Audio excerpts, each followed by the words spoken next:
Lightweight, powerful, and shapely, the RX-7 is a driver's car that's also a treat for the eyes. The world's only Wankel-powered sports car boasts 255 horsepower and a curb weight of just 2,850 pounds, making it the lightest of the group. This power-to-weight ratio generates forceful acceleration and an extremely nimble handling feel. The RX-7's cockpit wraps tightly around 2 occupants, with room under the rear hatch for just a weekend's worth of luggage.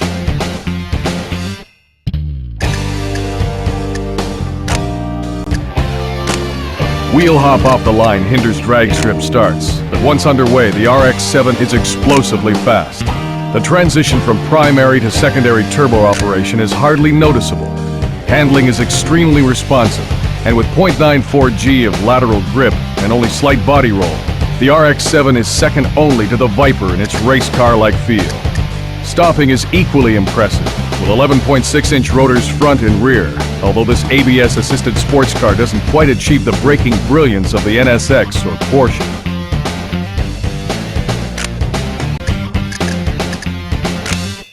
At the RX-7's heart is a 2-rotor, 255-horsepower Wankel engine, fortified by a twin turbocharger system that transitions from primary to secondary turbo at about 4,500 RPM. The RX-7's unit body is of steel, with an aluminum hood and minimized glass area for weight reduction. Further use of aluminum is found in the links of the RX-7's 4-wheel independent suspension to lower unsprung weight for improved handling.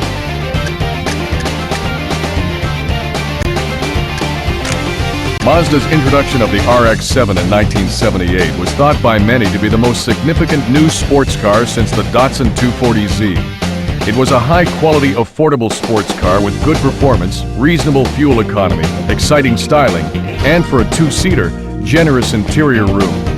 It was also the only sports car sold in the North American market powered by a rotary engine.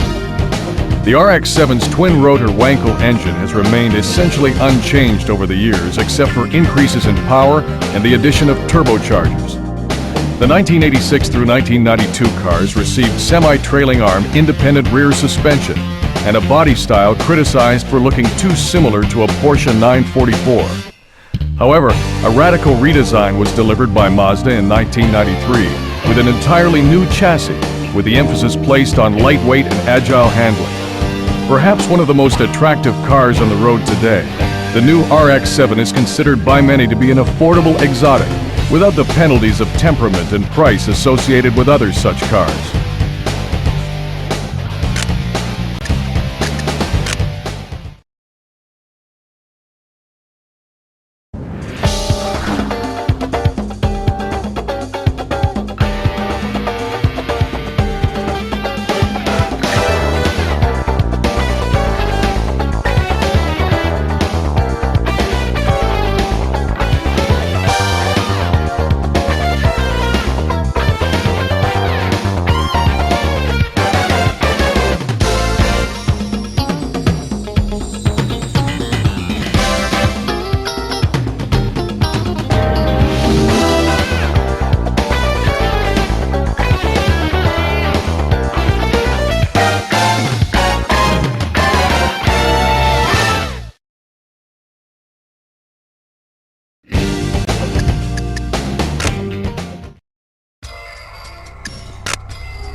Honda shook the automotive world by its lapels in 1991 with the introduction of the NSX, a 168-mile-per-hour exotic with an all-aluminum unit body and a 270-horsepower mid-mounted V6. Not only was it quick, agile, and forgiving to the inexperienced driver, the NSX established a new level of refinement for exotic cars. It's easy to get in and out of, it's quiet at cruise, its trunk will hold 2 golf bags, and its outward vision is superb for a mid-engine car.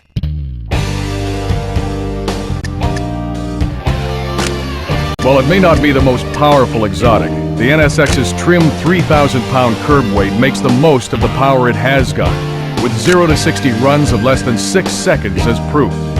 Forgiving and predictable are words that come to mind, with the driver needing to do something really foolish to get this car to spin.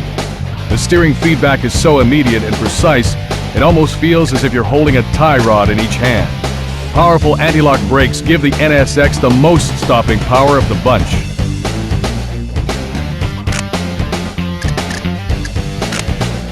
Honda ekes 270 horsepower out of its 4-cam 3-liter V6, using such pricey metals as aluminum and titanium, and its ingenious VTEC system, which employs two distinct camshaft lobe profiles to get both a smooth idle and excellent power at high RPM.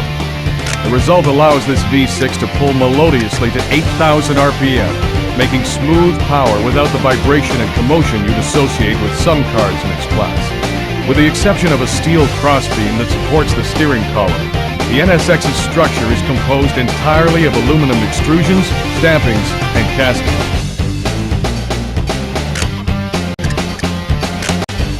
Honda, already famous as the world's biggest and most successful motorcycle manufacturer, displayed its first road car at the 1962 Tokyo Auto Show, a small roadster with an air-cooled 4-cylinder engine. At about the same time, Honda's Formula One effort was hitting full stride. It peaked when Richie Ginther drove the shrieking V12 Honda Formula One car to victory in the 1965 Mexican Grand Prix. This was just a taste of things to come, as Honda's competition record in Formula One during the late 80s was unmatched. Their technical leadership in the design of both V10 and V12 engines earned them numerous victories and a reputation for building some of the most advanced racing machinery to date. It was a logical next step to enter the exotic car market by playing off its strong reputation in Formula One. In preparing to build the NSX, Honda constructed one of the most technologically advanced manufacturing facilities in the world in Tochigi, Japan. In 1991, this plant started building the NSX, the world's first series-produced sports car with an all-aluminum frame and body.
From its enormous front air intakes to the clusters of tiny taillights under a towering F40 style wing, Toyota's Supra is a powerful styling statement.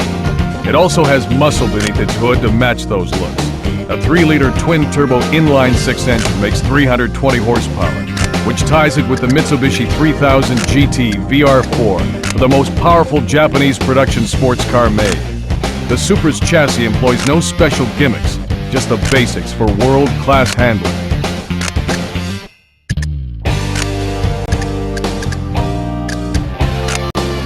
Defeat the standard traction control, and the Supra will take you to 60 miles per hour in a torrid 5 seconds flat, helped by a slick shifting 6-speed with throws as short as a Formula 4's. Tremendous grip and extremely predictable handling manners make it easy to extract the most from this chassis, putting it near the top of the group for overall handling and control. But be careful when exiting tight corners. The tail can and will come out under power.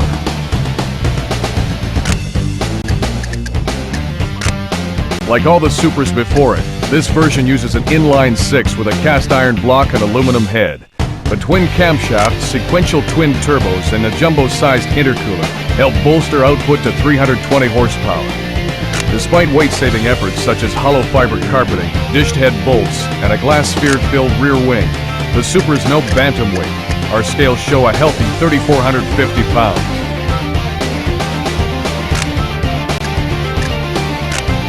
The origin of the Supra dates back to 1971, when Toyota introduced the Celica as an economical 4-cylinder sports coupe. It was 8 years later that Toyota decided to create a new, more powerful version of the Celica, outfitted with a 2.6-liter inline-six power plant derived from the Cressida's engine. The new model, called the Supra, enabled Toyota to better compete with other popular economy-minded sports cars such as the Mazda RX-7 and Nissan 280ZX. The Supra underwent rather conservative body style and mechanical changes through its next two generations.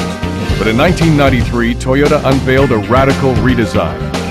The new Supra Turbo's performance capabilities put it at the top of the pack of Japanese production sports cars and squarely in contention with Europe and America's best.